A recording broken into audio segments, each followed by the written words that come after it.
Hello मित्रांनो, सगळ्यात पहिले मी तुम्हाला ती माझी पोझिशन दाखवतो. पोझिशन बघाल माझी ही सध्या ही आजची पोझिशन आहे. ही चालू हे 4 आहेत, 1 2 3 4 इथं आयरन फ्राय आहेत. त्याच्यानंतर मी जे 2 केलेले ते 2 मी स्क्वेअर ऑफ करून मी नवीन ॲडजस्ट केलं त्याच्यामध्ये. ते कोणते ते तुम्हाला सांगतो मी. त्याच्यानंतर हा एक स्क्वेअर ऑफ केला आणि हा एक स्क्वेअर ऑफ केला.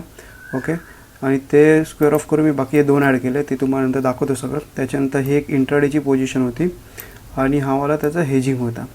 ठीक आहे, मी सगळं सांगतो. मी इंट्राडेची पोझिशन कुठे घेऊन कुठे स्क्वेअर ऑफ घेतली, ही 500 रुपये का प्रॉफिट घेतलं, सगळं मी सांगतो. ठीक आहे, त्याआधी मी तुम्हाला स्टॉक मार्केटवरती घेऊन गेलो ना, तुम्हाला माझी ती पोझिशन दिसेल. आज सकाळी जसं मोठं गॅप अप होऊन माझी मी सांगितली लेवल जशी ब्रेक केली ना, तशी मी ही वाली पोझिशन आणि ही वाली पोझिशन स्क्वेअर ऑफ करून हे 2 ॲड केले.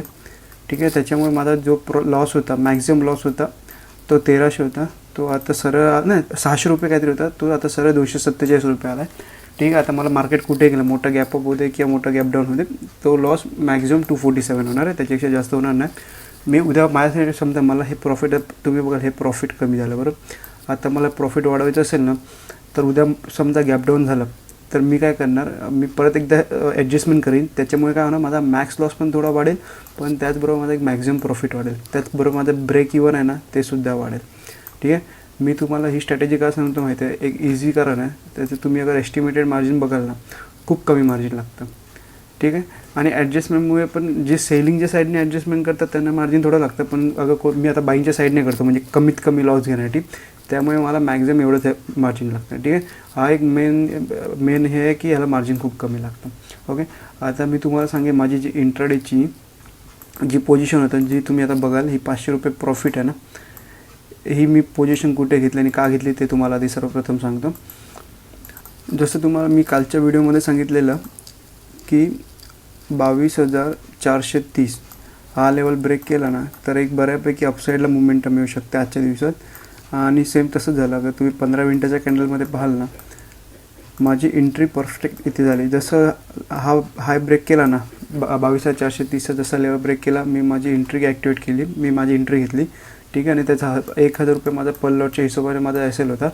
आणि इथे येईपर्यंत मला माझ्या ते 1400-1500 प्रॉफिट दिसला. जसं 1500 प्रॉफिट दिसला ना, मी माझा एसेल आहे तो सरळ कॉस्ट टू कॉस्ट केला. ठीक आहे, त्याच्यानंतर म्हटलं जिथे जाईल तिकडे अगर जास्त वरती जाईल त्याचा बऱ्यापैकी प्रॉफिट येईल. आणि जसं इकडे 2000 प्रॉफिट दिसलं ना, म्हणजे 142ला मी सेल केला, आणि जसं 102ला आलं ना, तर मी माझा काय केला, मी मॅक्झिमम 500 रुपये प्रॉफिट, मी म्हटलं आता मार्केट खालच्या साईडला आलं ना, तर मी कमीत कमी 500 रुपये तर मी घेऊनच जाणार. ठीक आहे, 2000 रुपये प्रॉफिट दिसलं, पण माझा टार्गेट होता 1:4 म्हणजे 4,000 रुपये किंवा 5,000 रुपये. ठीक आहे, पण जसं 2000 रुपये प्रॉफिट दिसलं, मी माझा एसएल सरळ जो 500 रुपये प्लस होते आणला. ठीक आहे, आणि तुम्ही बघाल ह्या साईडला 1 वाजून 1:15 वाजता माझा ट्रेलिंग एस एल हिट झाला, म्हणजे ह्याच कॅन्डलला एस एल हिट झाला. ॲक्च्युली मला वाटलं मार्केट हे थोडं साईडवेज होऊन नंतर ब्रेक करेल, पण त्याच्यानंतर तुम्ही बघाल शेवटचा 1 तास बऱ्यापैकी डाऊनफॉल दिला, आणि ह्या डाऊनफॉलमध्ये माझा ट्रेलिंग एस एल गेला. त्याच्यामध्ये काही इश्यू होत नाही. आता तुम्ही बघाल की माझा छोटा लॉस, म्हणजे माझा लॉस नाही आला, पण मला जे मोठं प्रॉफिट होतं ते नाही मिळालं. ठीक आहे, तर कदाचित उद्या मिळू शकतं, परवा मिळू शकतं, ते पाहूया काय होऊ शकतं. आता मी तुम्हाला सांगतो की उद्या मार्केट कुठे जाऊ शकतं आणि आपण काय ट्रेड करू शकतो. ते बऱ्यापैकी डाऊनफॉल आला बरोबर. या 2 कॅन्डलमध्ये बऱ्यापैकी सेलर आहेत, पण तुम्ही शेवटचे 3 दिवस पाहाल ना, तुम्हाला बऱ्यापैकी ट्रेंड मिळालंच नाही, 1 वे ट्रेंड तुम्हाला मिळालंच नाही आहे. ओके, तर आपण एक उद्यासाठी एक 1 वेटचं आपण ट्राय करू शकतो, कारण 1, 2 आणि 3 दिवस तुम्हाला मिळालंच नाही आहे टार्गेट. तर उद्या तुम्ही काय करू शकता मी तुम्हाला सांगतो. अगर गॅप डाऊन झाला ना ह्या लेवलच्या खाली, तर इकडे मॅक्झिमम एक एंट्री घ्यायची, कारण आहे ना हा जो सेलर्स आलेत बरोबर, अगर मार्केटला खाली पडायचं असेल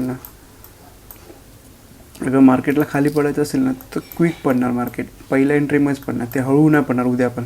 ठीक आहे, डाऊन साईडला. आणि जसं डाऊन साईडला खाली पडलं तुमचं, जसं एस एलवरती अगर तुम्हाला 1:2 मिळाला ना, तर तुम्ही तुमचा एस एल सरळ कॉस्ट टू कॉस्ट करू शकता. ओके, आणि अप साईडला तुम्हाला सांगतो, अगर फ्लॅट ओपन झालं आणि हा लेवल ब्रेक केला, तर इथे मॅक्झिमम 2 एंट्री घेऊ शकता, कारण आता बऱ्यापैकी तुम्हाला एक रेजिस्टन्सवरती फेस करावं लागेल. पण त्याच्यामुळे समजा इथे आलं, त्याच्यानंतर तुमची एंट्री झाली, एस एल गेला, परत एकदा रीएंट्री करू शकतो. मी रीएंट्री करणं इम्पॉर्टंट असतं प्रत्येक वेळी. ओके, रीएंट्री करून त्याच्या प्रत्येक एंट्रीचा एस एल 1,000 रुपये ठेवायचा, म्हणजे मी माझ्या हिशोबाने 1,000 रुपये ठेवतो, कारण मी इन द मनीमध्ये सेल करतो. ओके, आणि समजा मोठा गॅपअप झाला, मोठा इथे गॅपअप झाला 22,430 लेवलच्या वरती का गॅपअप झाला ना मोठा, तर आपण एक सिंपल करू शकतो. अगर पहिले 5 मिनटाची कॅन्डल ग्रीनमध्ये दिसत असेल ना, तर समजून जायचं की हे मार्केट परत अप साईडला जाणार आहे. ठीक आहे. अगर वरती ओपन होणं का पहिले रेड कॅन्डल करत असेल ना, तो जोपर्यंत मग रेड कॅन्डलचा हाय ब्रेक करत नाही तोपर्यंत एंट्री नाही घ्यायची. ओके. आणि समजा पहिलीच कॅन्डल तरी 5 मिनटाची ग्रीन बनवली तर मार्केट वरतीच जाणार ते.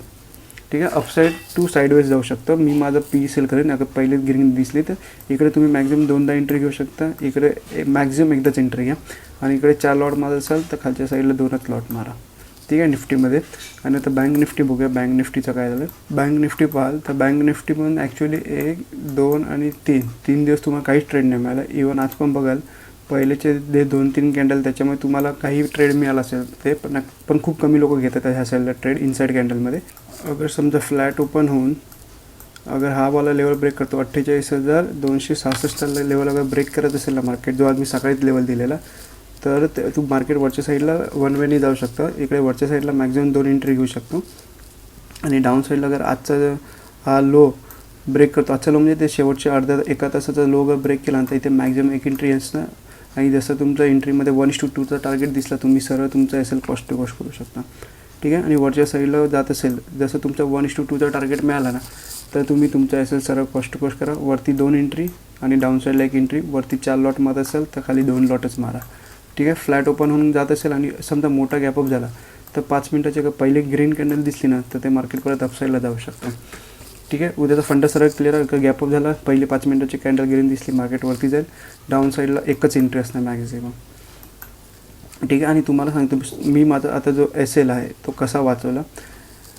समजा माझी एंट्री इकडे झाली. जसं मला 1500 रुपये प्रॉफिट दिसला ना, तर मी काय केलं माहिती आहे, माझा एस एल आहे तो सरळ कॉस्ट टू कॉस्ट केला.